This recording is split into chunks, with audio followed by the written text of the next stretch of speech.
Up everyone, this is Demontre Black. Today we're gonna react to a death battle. Galactus versus Unicron. Let's watch. This episode is sponsored by BetterHelp and Death Battle.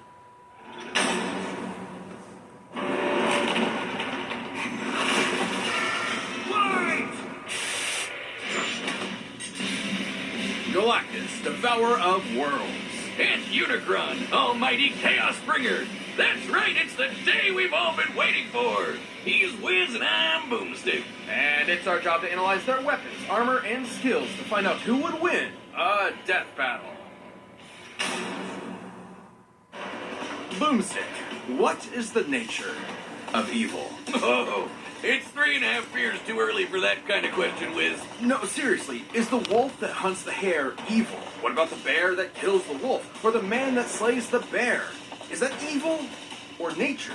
Perhaps this question was on Galen of Ta's mind as he hurtled toward the end of infinity. I'm pretty sure the question on his mind was, how do I turn this goddamn spaceship around? Eons ago, the planet Ta was a paradise, the most advanced civilization the universe had ever known. Too bad the universe was coming to an end.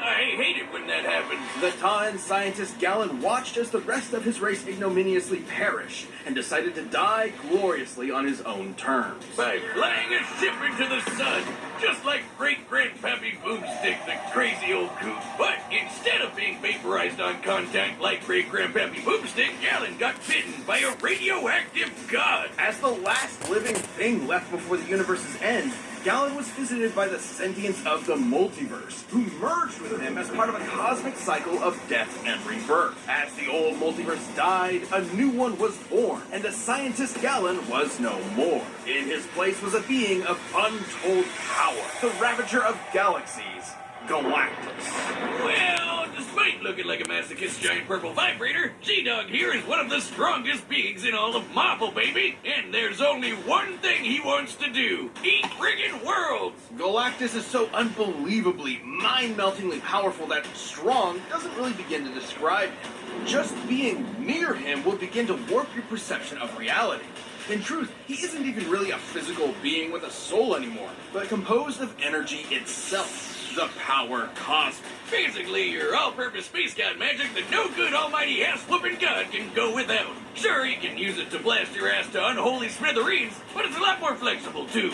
Described as being in touch with every other living thing at once, the power cosmic allows one access to a near-infinite pool of knowledge and the ability to sense danger ahead of time. I don't think there's a lot for him to be afraid of. He can manipulate matter, read and control the minds of gods, and teleport entire galaxies across the universe. The power cosmic allows him fundamental control over life itself, manipulating souls, creating new life forms from nothing, and even resurrecting the dead. And because his body is composed of energy, he can't really be hurt in the traditional physical sense. This allows him to grow or shrink his body with seemingly no limit, and alter his appearance. Wait. He chooses to look like that? His physical appearance matches the species observing him, so a human sees a human Galactus, a Skrull Galactus, and so on. Oh, so it's just like how I see the world. What are you staring at? What matters most to me in the world. Awesome. No, not awesome. Very not awesome. At least as far as Galactus is concerned, since witnessing his approach is itself the end of the world. You would only have enough time to pray to your paltry gods before Galactus consumed your entire planet, absorbing its energy into himself, then moving on to his next meal. Man, I guess his costume is appropriate because he sounds like a total dick. Like, come on, man. You watched your whole planet die. Now you're gonna go around the universe doing the same thing? It's not entirely his fault. Galactus' power is so immense that the only thing that can sustain him is the consumption of entire worlds. Without this constant feeding, he would perish, just as humans would without consuming plants or other animals. Kinda like how I hunt squirrels, because I hate each and every one of them. No, categorically the exact opposite, actually. Galactus isn't vengeful or cruel. If he could avoid any unnecessary death, he would. But just as the universe is bound by the laws of physics, Galactus is bound by his hunger. And that hunger has put him in conflict with some of Marvel's other heaviest hitters, like Odin and the Phoenix Force.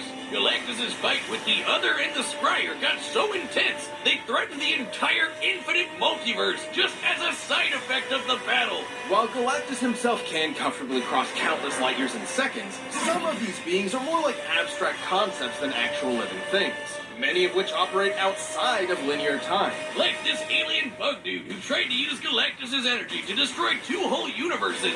Even after being drained by him, he still nuked 3 whole star systems before getting a snack. Should he somehow be threatened by beings beyond even the scope of his power, Galactus crafted a device to solve all of his problems.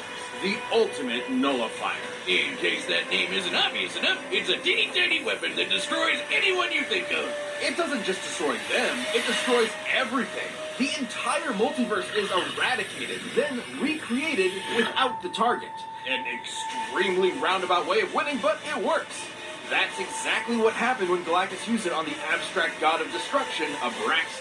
He destroyed the god of destroying things with a Happy Meal toy. It's like my therapist said, great things come in small packages. And the nullifier was key to Galactus' first great defeat upon his inevitable arrival on Earth. When that pesky Reed Richards managed to get his stretchy hands on the thing, Galactus finally backed down and spared the planet. Which makes no practical sense. The ultimate nullifier is a part of Galactus himself. It uses his own power. He can summon it at any time and even escape its effects by hiding in a pocket dimension.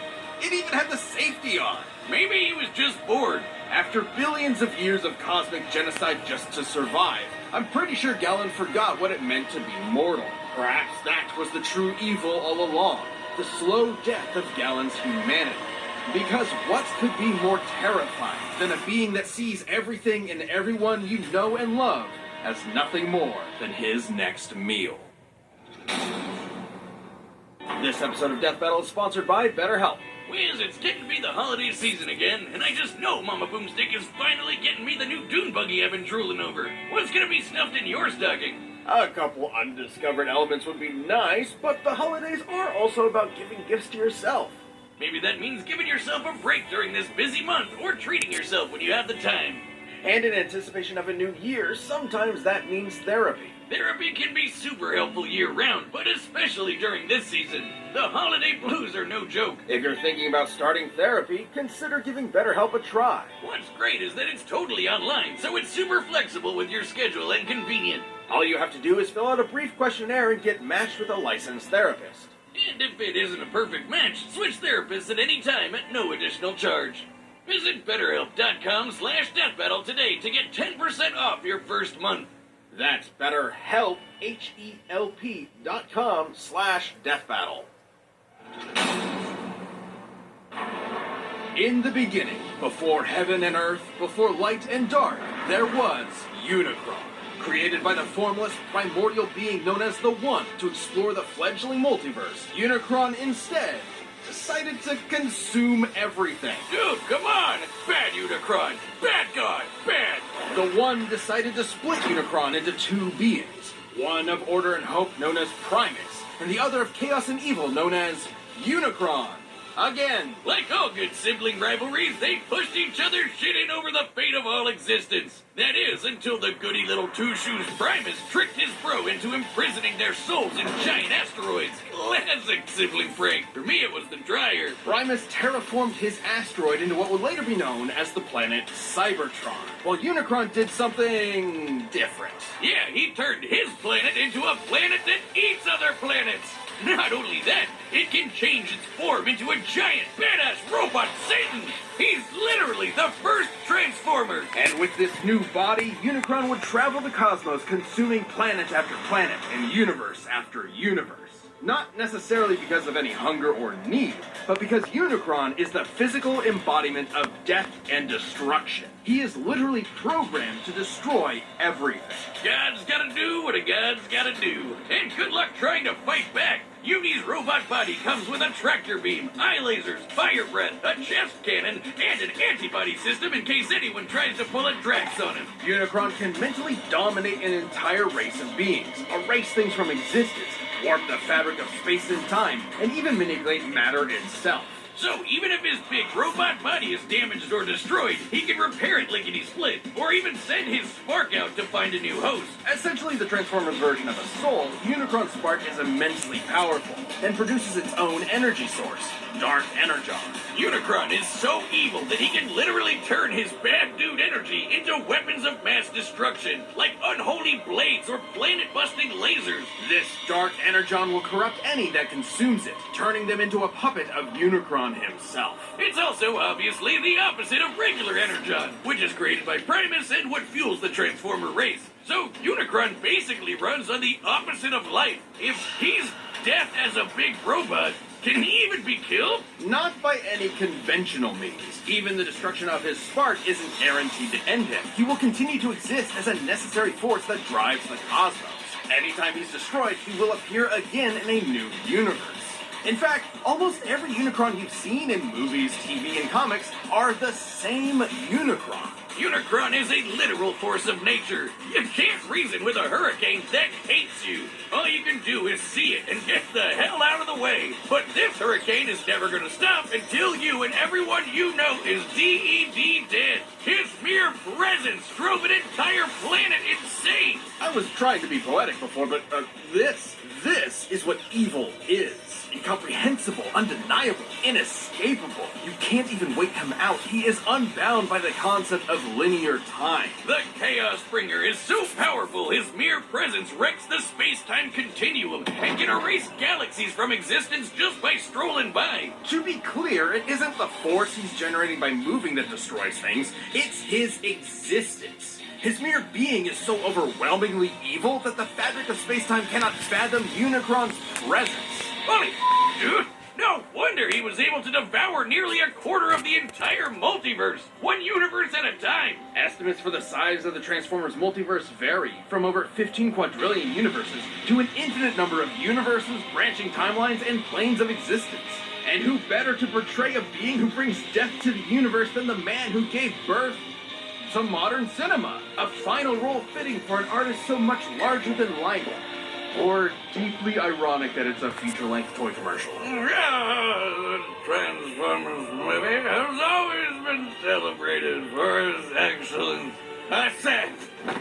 Despite that unbelievable power, the Chaos Bringer's almighty rampage through reality has been halted a number of times, usually due to the matrix of leadership, the essence of Primus himself, and the embodiment of all hope and light in the universe. Are you telling me that Robo-Satan was defeated by the power of friendship? Forget fear! I'm gonna need some of that shit going straight into the vein! As the abstract idea of evil actualized, any notion of goodness is directly antithetical to his being. As incomprehensible to Unicron as he is to us. But despite the best efforts of heroic Transformers like Optimus Prime, Unicron has always returned from the smoldering ashes of defeat and risen to threaten reality again. It's his very nature. Such as the time a united armada of Autobots, Decepticons, and an entire people created from his cells, the Minicons, tried to destroy him once and for all. They actually succeeded in killing him, until Galvatron's hatred for Optimus brought Unicron back to life.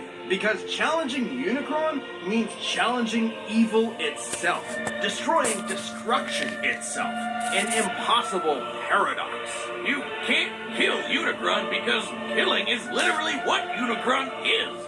So, what does that mean for us? Every petty act of violence, every war, every cruelty, every death battle gives Unicron life. The life he'll use to kill us all. We are culpable in our own annihilation. Unicron's not just some comic book villain. He's all there is and all there will be. He was there at the beginning, and he'll be there at the end. He's a law of physics. He's as inevitable as your dying breath. Jesus, now you got me scared. The This episode of Death Battle is sponsored by Death Battle.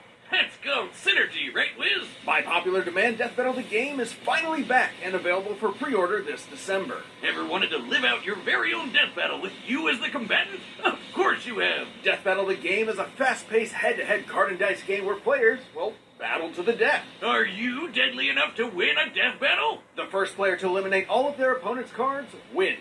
Who will be the last one standing? With 100 weapon, armor, and skill cards, there are tons of options for character creation. Oh, and who could forget 50 custom dice? If you know someone who just can't get enough of the pulse-pounding battles between fiction's deadliest characters, and sometimes its silliest, this is the perfect gift. Pre-order your copy of Death Battle the game this December and ring in the new year with your favorite internet show brought to life. Go to store.roosterteeth.com to pre-order your copy and get ready, cause it's time for a death battle. All right, the combatants are set, and we've run the data through all possibilities. It's time for the death battle you've been asking for forever!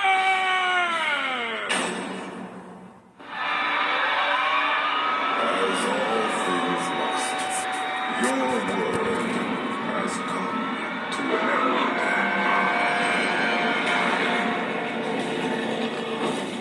Halt! This planet is mine to consume. So saith Galactus, destroyer of worlds. Begone, thus decrees Unicron. Chaos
know Galactus and Unicron were beings who could manipulate reality itself and do basically anything. Older than the universe, unbound by time, they had each other matched in a lot of ways. So it ultimately came down to which of them was more powerful. Both could threaten an entire infinite multiverse, but Unicron could only do so over time, devouring them one by one. While Galactus' battle with the Scryer and the other threatened to destroy the entire Marvel multiverse as just a side effect. Not to mention, Galactus tussles with cosmic beings like himself all the time. While Unicron is usually the top dog in Transformers, he's a big fish in a relatively small pond.